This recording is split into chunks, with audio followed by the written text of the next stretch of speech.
Sobrang taba. Oy. Oy.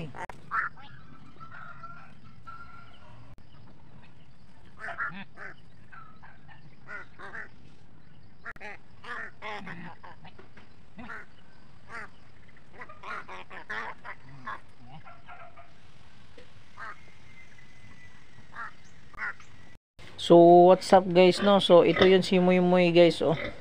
Yan. Sobrang taba ni Muy Muy mga lods kasi nga ano, layaw kasi to sila. So pagala-gala lang kasi to dito sa gubat. So ayan, oh, sobrang taba. So ayan na, pinipiding natin yung mga alaga nating uwak. Yan, oh. Oh, di ba? Tatawagin ko yan guys, susunod sa akin yan. Tsaka yung isa, tingnan mo ah. Para dapuin ko yan sa paa ko.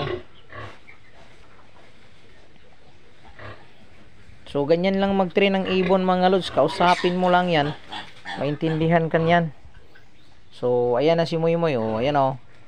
Lumapo na siya sa ano, hita ko. Kumain na siya. So naintindihan nila yung ibig kong sabihin mga lodi. Basta pagkain na si Muy Muy, mabilis pa sa alas 4 yan. So ayan na, oh. Ayan. Busog na sila. Ayun na.